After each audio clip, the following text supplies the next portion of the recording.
நம்ம Ashwin sweets and snacks export பண்றதுக்கு 7373041434 மற்றும் www.ashwinsweets.com கான்டாக்ட் பண்ணுங்க.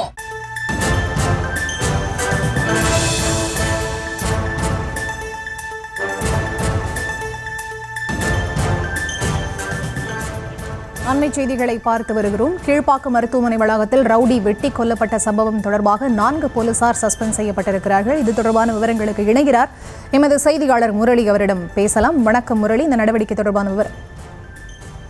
வணக்கம். கீழ்ப்பாக்கம் அரசு மருத்துவமனையில் நடந்த கொலை சம்பவத்தில் 4 காவலர்கள் தற்காலிக பணியிட நீக்கம் செய்யப்பட்டிருக்கிறார்கள். நேற்று இரவே காவல் ஆய்வாளர் சீனிவாசன் மற்றும் உதவி ஆணையர் துரை ஆகியோருக்கு மெமோ வழங்கப்பட்டிருந்தது.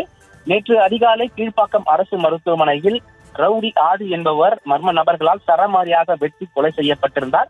இந்த கொலை சம்பவம் தொடர்பாக பல்வேறு சர்ச்சைகள் எழுந்து வந்தது. குறிப்பாக அரசு மருத்துவமனையில் இது போன்ற ஒரு சம்பவம் எப்படி நடைபெற்றது, காவல்துறையினர் என்ன செய்து கொண்டிருந்தார்கள் என்பது தொடர்பாக அதிர்ச்சிக்குள்ளான விஷயம் நடந்தது. இந்த நிலையில் நேற்று கூடுதல் ஆணையர் இந்த விவகாரம் தொடர்பாக 8 நபர்கள் கைது செய்யப்பட்டிருப்பதாகவும், மேலும் இவர்கள் அதாவது பணியில் இருந்த காவலர்கள் மீது துறை ரீதியான நடவடிக்கை எடுக்கப்படும் என கூடுதல் ஆணையர் தெரிவித்திருந்தார். அதன் அடிப்படையில் நேற்றே காவல் ஆய்வாளரும் உதவி ஆணையருக்கும் மெமோ வழங்கப்பட்டது. தற்பொழுது நேற்று பணியில் இருந்த அந்த 4 காவலர்கள், அதில் 3 பெண் காவலர், 1 ஆண் காவலர், இந்த 4 காவலர்களுக்கும் தற்காலிகமாக பணியிட நீக்கம் செய்யப்பட்டு உதவி அதாவது கூடுதல் ஆணையர் தற்பொழுது உத்தரவு ஒன்றை பிறப்பித்திருக்கிறார்.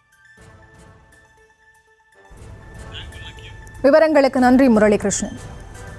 நம்ம Ashwin sweets and snacks export பண்றதுக்கு 7373041434 மற்றும் www.ashwinsweets.com கான்டாக்ட் பண்ணுங்க.